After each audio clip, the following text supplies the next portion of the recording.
As you all probably know, the debate happened yesterday between Vice-President Kamala Harris and former President Donald Trump. And what you also might know is that many view that Kamala Harris won the debate. In fact, a Fox News panel said that Kamala Harris did win the debate. And many view this because they see that Donald Trump was rambling and Harris seemed more coherent in her answers. This is what the general public is saying. I'm not going to say my personal opinions on who I think won the debate, but the general public agrees that Harris won the debate. And if you want to see how the debate will impact the election and my new updated election map, make sure to like and subscribe today and watch the full video and join the 4%. So with that being said, let's go back to the video. And perhaps the biggest piece of news that came from the debate is not the debate itself, ironically enough. It's the fact that Taylor Swift endorsed Harris after the debate. And you might be saying, why does this matter? Well, personally, I don't think it should matter.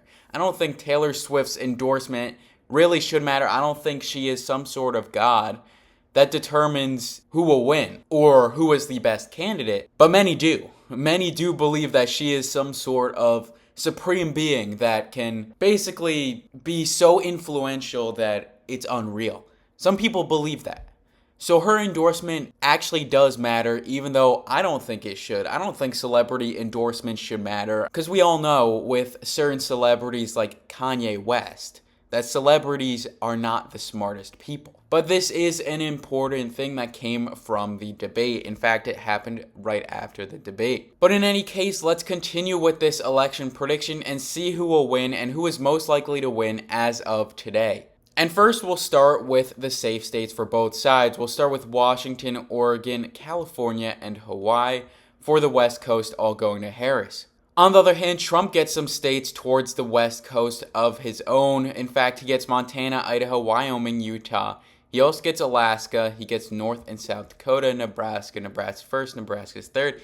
Kansas and Oklahoma. And if we're talking about states that aren't necessarily safe but will go to one candidate or another, pretty obviously, Colorado and New Mexico are part of that category, and so is Texas for their respective candidates. Minnesota is also part of that category, and so is Iowa. And then Missouri, Arkansas, Louisiana, Mississippi, Tennessee, Kentucky, Indiana, Alabama, South Carolina, and West Virginia all go to Trump.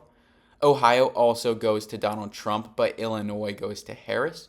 Moreover, Harris picks up some states on the East Coast, being New York, Vermont, Connecticut, New Jersey, Delaware, Maryland, D.C., Massachusetts, and Rhode Island, as well as Maine's 1st Congressional District. Trump also picks up Florida, and that's about it. We could also say that Harris will get Virginia, New Hampshire, and Maine, but those states will be closer. Maine's 2nd will go to Donald Trump. It'll also be somewhat close, and Nebraska's 2nd will go to Harris. So now these are the 7 states that will ultimately decide this election. Yes, something insane might happen. Yes, Florida might flip. Yes, Colorado might flip. Virginia might flip. But that's not likely. None of those flipping are really that likely, which is why I already have them pretty much down pat. I'm not really considering them in the battleground state column. Because if, let's say, Florida flips, that means that Harris will likely have already won Georgia, she'll likely have won Pennsylvania, etc., and that means she'll likely have won the election. On the other hand, if New Hampshire flips, then that means Trump will have already likely won North Carolina, maybe Michigan, and that would lead to Trump already winning the election. So that's why these are the states that will ultimately decide the election, because these are the states that basically are the closest in the country. And any of these states flipping actually can happen. I can see any of these states going both ways. But before we continue, we should take note that Harris is up by 7 electoral votes. And I'm actually going to go from least electoral votes to most, so I'm going to start with Nevada and end with Pennsylvania. So I'm going to start with Nevada's 6 electoral votes. Nevada is a state towards the West Coast. Harris is from the West Coast. Trump is from the East Coast. He currently resides in Florida. I'm not quite sure how much that will matter. I don't really think it'll matter too much. In fact, some voters that came from California moved to Nevada might actually be less inclined to support Harris because they left California in part due to its policies and government. the election betting odds have Nevada at practically a coin flip, but I do think it will go to Donald Trump. And here's why. Even though union support is very large in Nevada, especially with like the hotel industry, etc., Nevada did not shift from 2016 to 2020. And almost every other state shifted to the left in that time period. So that can be implied as generally Biden was the more popular candidate than Hillary Clinton, but more Republicans were showing up to vote. With that in mind, with Harris, who is less popular than Biden was in 2020, remember Harris did run in 2020 and she lost to Biden, and he ended up picking her as VP. But it does seem like Harris is less popular than Biden was back then, and Trump is probably pretty similar in popularity. Some things he's more popular for, some things he's less popular for, and he will likely win Nevada, but by just a tilt margin. So currently he's losing to Harris by 1 electoral vote. And now we get to Wisconsin. So Wisconsin's in the fabled Midwest. Many viewed Hillary Clinton needed to build a blue wall in 2016 to win the election in the Midwest. She did not build the blue wall. Trump won 3 states in the Rust Belt that Hillary Clinton was projected to win. But in 2020, Biden was able to build this fabled blue wall, eventually winning the election. In Wisconsin, the polls have been going a certain way, and that way is towards Kamala Harris. Even if the debate doesn't have an extreme impact, as I think many voters' opinions, as I said before the debate, many voters' opinions on Donald Trump are pretty stern, and the debate really isn't going to change too many minds. But if it does change 1 to 2%, this can have a large impact. But regardless, it seems like the debate was more so a litmus test on Harris rather than Donald Trump, because Trump has engaged in many debates in the past. Many view that he lost the 2020 debate, and he still came close to winning the 2020 election. As you can see, the states that ultimately decided the election were all extremely close. So even if many view that Donald Trump did lose the debate, it may not have much of an impact. But regardless, the debate did not help Donald Trump. And if Harris was leading in many polls that were sampled before the debate even happened, I assume that she'll be leading by even wider margins in the polls from after the debate. So Harris will lead in the state of Wisconsin. And you can see in the betting markets, Harris is up with around a 57% chance at victory. So next, we go to Arizona, which has 1 more electoral vote than Wisconsin, and Trump can actually tie this election if he gets Arizona. And Arizona is a state that is traditionally Republican. Remember, it went to McCain back against Obama when McCain did pretty horribly.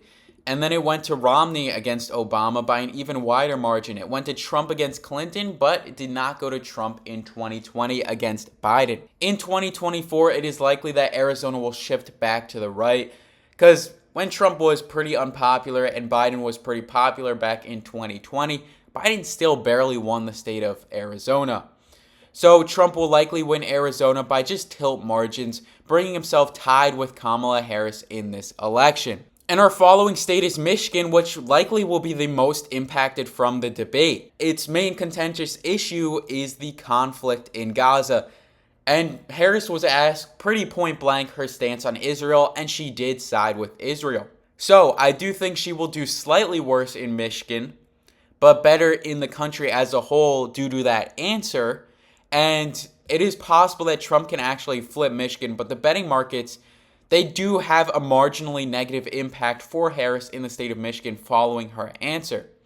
But she still has a 58% chance to win the state, which I agree with, because Michigan typically is more liberal than Wisconsin. Remember, that was the case back in 2020.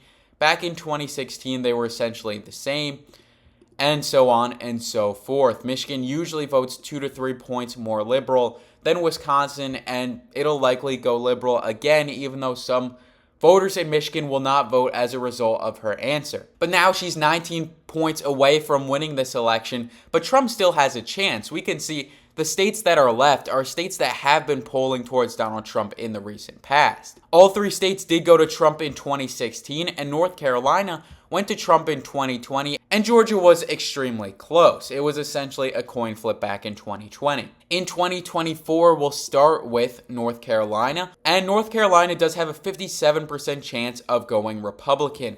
But before the 2020 election, many viewed that it would go Democrat. And it did end up going Republican. I think something similar will happen. It'll go more Republican than people think it will. Many overestimate the effect of down ballot candidate Mark Robinson, who many view will bring down Donald Trump.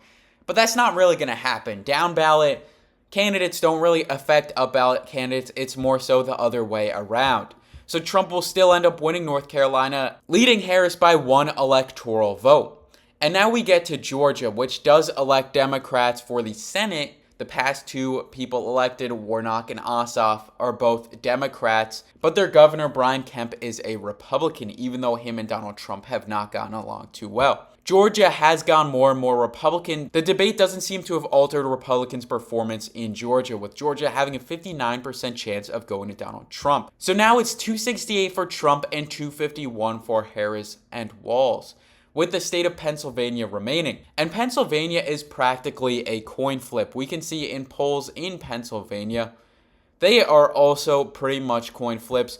The margin of error for polls is about 3%. This last poll is even. This poll is 3%. This is Trump plus 2. And these were taken before the debate. After the debate, there wasn't too much of an impact. And I do think that Trump will win in Pennsylvania for one simple reason.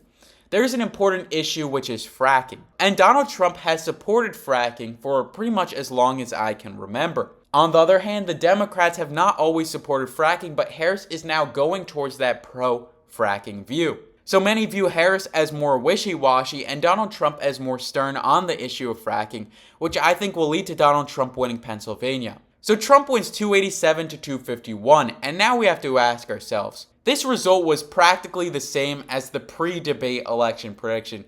So did the debate end up actually mattering? Well, I don't think so. But only time will tell. We'll see with the polls, we'll see with everything else that will come out if the debate actually will have mattered. I don't think it'll have mattered as much as it did with Biden, where Biden had to drop out after that debate. But it might end up mattering. Only time will tell. So stay tuned for future videos. Like and subscribe for more, and thank you for watching.